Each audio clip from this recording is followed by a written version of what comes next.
저희 아들 5살 때는 3월 한 달 동안 말 한마디도 못했었던 아이가 7살 졸업할 때는 22명 중에서 19표를 받아서 부반장이 되어서 졸업을 하는 영광을 누릴 수 있었습니다. 이거 다 뭐예요? 우리 부모가 조급해하지 않고 뭔가 빨리 결과물을 내려고 하지 않고 이 아이에게 말로 무엇인가를 계속 가르치려고 하지 않았다는 거. 그저 부모로서 너를 믿어.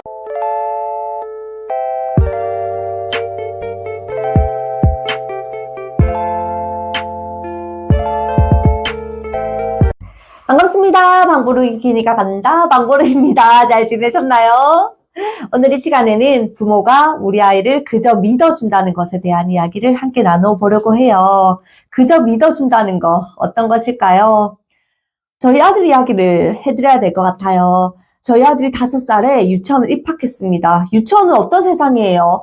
어린이집에서 조금 더 큰 세상으로 나가는 뭔가 우리 아이들에게는 인생의 한 단계를 올라가는 시기라고 보시면 될 것 같아요. 근데 저는 저희 아들이 당연히 유치원 생활 잘할 줄 알았어요. 믿어 의심치 않았어요. 그렇게 한 달이 지났고 신학기 상담이 3월 말에 예정되어 있어서 선생님께서 전화가 오셨더라고요. 저는 저희 아들이 당연히 유치원 생활을 너무 잘한다는 이야기들이 선생님으로부터 들을 수 있을 거라고 예상을 하고 있었습니다. 그런데 제 예상과는 전혀 정반대의 이야기들이 쏟아지기 시작하더라고요. 선생님의 첫 마디는 지한이 어머니, 지한이 책을 너무 좋아하더라고요 라는 이야기였어요. 세상에, 제 강의를 들어보신 분들은 아시겠지만 저희 아들은 책을 정말 1년 내도록 한결같이 단 한 권도 읽지 않는 아이예요. 그저 즐기지 않는다라는 것으로는 설명이 되지 않을 정도로 책에 대한 거부도 강한 아이였는데 원에서는 하루 종일 책보기 영역에서 책을 본다는 거예요. 이 무슨 일인가요? 너무 의아했어요. 이 아이가 하루 종일 책을 본다고요? 그랬더니 선생님께서 이렇게 말씀하시는 거예요. 아침에 등원을 하면 가방을 정리하고 책보기 영역에서 계속 책을 본대요. 그래서 선생님께서도 친구들과의 놀이를 이끌기 위해서 지아나 선생님이랑 같이 저기 다른 영역에 가서 친구들이랑 같이 놀까라고 말하면 아이가 고개를 이렇게 절레절레 젓는답니다. 그래서 선생님께서는 이 아이가 혼자 있는 것을 즐기고 책 보는 것을 좋아하는가 보구나 라고 생각을 하고 계셨던 거죠. 그 이야기를 듣고 제가 선생님께 여쭤보았어요. 선생님, 저희 지안이 친구들과의 관계는 어떤가요?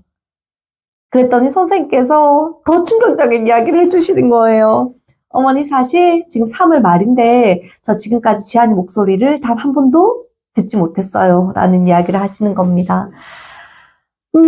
하늘이 무너지는 것 같다라는 느낌을 그때 처음 받았던 것 같아요. 그리고 여기 가슴 한켠이 아리고 아프다라는 느낌도 부모가 돼서 처음 받아본 느낌이었었던 것 같아요. 그때 제가 든 생각이 이 아이 왜 이렇게 친구들이랑 못 어울리지? 사회성이 부족한가? 이런 생각이 드는 게 아니라 이 아이 그동안 원에서 얼마나 많이 외로웠을까?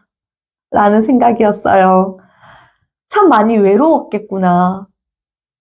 그런데 이 아이는 엄마에게 그 이야기를 하지 않았던 거예요. 왜냐하면 유치원은 가기 싫다고 해서 자기가 안 갈 수 있는 곳은 아니었거든요. 2살 때부터 어린이집을 다녔고 늘 당연하다는 듯이 가야 되는 곳이었어요. 그래서 그 아이는 한 달 내내 그 외로움과 혼자 이겨내고 있었던 겁니다. 그런데 제가 유치원 현장에서 근무할 때 많은 어머니들께서 아이가 혹시나 친구들과 어울리지 못하면 제일 많이 하시는 부탁이 선생님, 우리 아이가 친구들과 잘 어울릴 수 있도록 도와주세요라는 이야기였어요. 그런데 저는 선생님께 그런 부탁을 드리고 싶지 않았습니다. 왜냐하면 저도 유치원 현장에서 오래 있어 보면서 알게 된 뭔가 하나의, 철학 같은 건데요.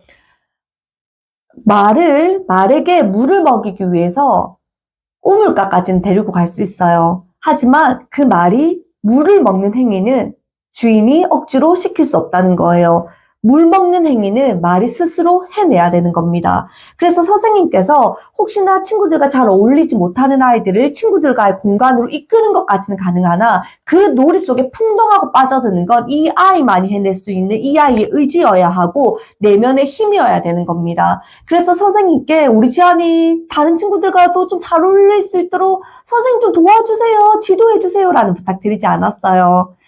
그저 그렇군요 라는 이야기로 통화를 마무리 지었습니다. 그리고 그날 저녁 저희 남편이랑 우리 지안이를 재워놓고 마주 앉았어요. 그리고는 선생님과 있었던 상담 이야기를 전해주었습니다. 저희 남편도 저와 비슷한 느낌을 받았더라고요. 그동안 지안이 참 많이 힘들었겠다, 이런 이야기를 했어요.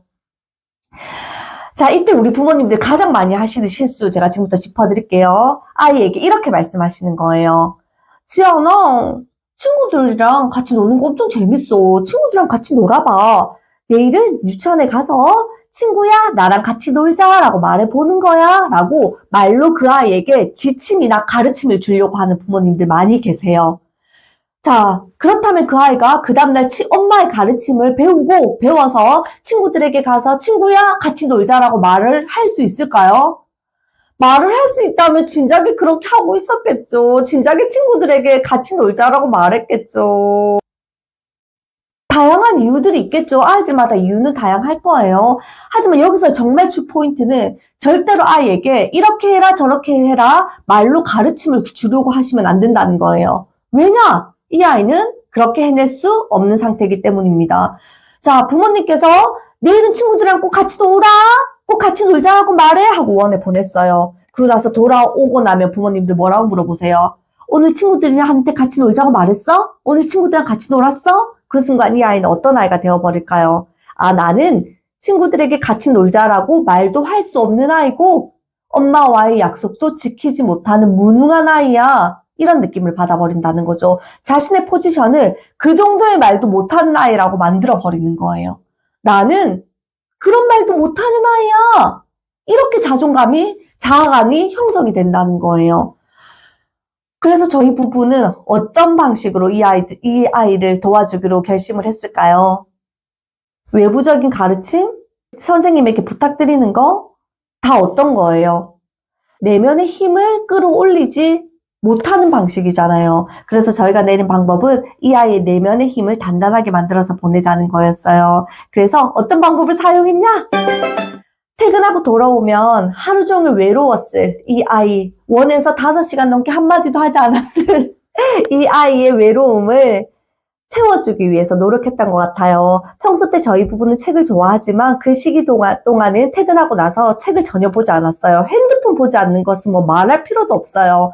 이 아이와 눈을 마주치고 대화하고 몸으로 놀아주고 많이 안아주고, 그래서 하루 종일 외로웠을 이 아이를 우리가 더 따뜻하게 채워주자.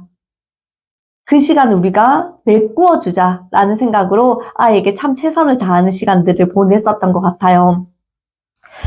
이런 거죠. 우리가 자동차를 운전하려면 기름을 넣어야 되는 것처럼 밖에서 에너지를 소진하고 돌아온 우리 아이, 집에서 사랑과 믿음과 뭔가 너를 너무나 우리 부모는 응원하고 지지해라고 하는 에너지를 듬뿍 채워서 다시 다음날 전쟁터 같은 유치원을 보내는 거예요. 그럼 그 아이는 또다시 기진맥진 녹초가 되어서 집으로 돌아옵니다. 그럼 우린 또 어떻게 해야 되나요?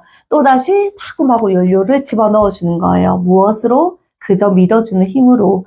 이 아이를 바꾸려고 노력하지 않았던 것 같아요. 너 친구들한테 먼저 말해봐. 너 왜 유치원에 가면 아무 말도 하지 않니? 내일은 용기 내서 선생님께 안녕하세요라고 말해봐. 등의 지침이나 가르침은 모두 생략했고요. 그저 이 아이의 내면을 단단하게 채워주기 위해서 노력했었던 것 같아요. 내면을 단단하게 채워준다는 건 네가 집에 오면 이렇게 너를 절대적으로 지지하고 믿어주고 응원하고 사랑을 주는 너의 편이 있어 라는 믿음을 아이에게 주기 위해서 참 많이 노력을 했던 것 같습니다. 자, 그렇게 4월, 5월을 보냈어요. 어느 날 우리 아이의 눈빛이 달라지기 시작했습니다. 왜 그럴까요? 우리 부모가 어떤 역할을 했기 때문일까요? 이 아이는 가정 내에서 정말 단단해져서 나를 믿고 응원해주는 가족의 힘을 단단하게 채운 후에 원으로 가는 거예요. 어느 날부턴가 나는 충분히 가치 있는 아이고 사랑받는 아이고 해낼 수 있다라는 자신감을 가지고 원에서 친구들을 만나기 시작했었던 것 같습니다. 어느 날 괜찮아지더라고요.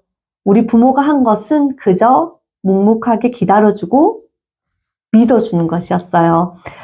번외의 이야기를 드려보자면 저희 아들 유치원에서는 7살 때 반장 선고를 했는데요. 저희 아들 5살 때는 3월 한 달 동안 말 한마디도 못했었던 아이가 7살 졸업할 때는 22명 중에서 19표를 받아서 부반장이 되어서 졸업을 하는 영광을 누릴 수 있었습니다. 이거 다 뭐예요? 우리 부모가 조급해하지 않고 뭔가 빨리 결과물을 내려고 하지 않고 이 아이에게 말로 무엇인가를 계속 가르치려고 하지 않았다는 거. 그저 부모로서 너를 믿어. 그리고 네 옆에는 언제나 든든한 엄마 아빠가 있어 라는 신뢰와 믿음과 힘을 주는 것만으로도 아이는 변화될 수 있다는 것을 저 역시도 그 시절 아직은 서툰 부모였지만 뭔가를 배워 나갔었던 것 같아요. 우리 부모님, 혹시나 지금 우리 아이가 또래 관계 문제로 힘든 시기를 보내고 있다면 우리 아이에게 이런 마음의 메아리 외쳐주시는 건 어떨까요? 넌 혼자가 아니야. 네 옆에는 가족이 있어. 언제나 너를 응원하고 믿어주는 가족이 말이야. 라는 내면의 힘을 마구마구 쏟아주시는 거예요. 가르침은 배우지 않습니다. 말로는 우리 아이들 배우지 못해요. 우리 아이들은 그저 부모가 보내주는 눈빛, 격려, 응원, 사랑을 통해서 성장해 나간다는 거 꼭 기억하셨으면 좋겠습니다. 자, 오늘 강의 어떠셨나요? 오늘 내용도 마음에 드셨다면 구독, 좋아요, 알림 설정 부탁드릴게요. 우리 부모님, 오늘도 행복한 육아하세요. 당신은 혼자가 아닙니다.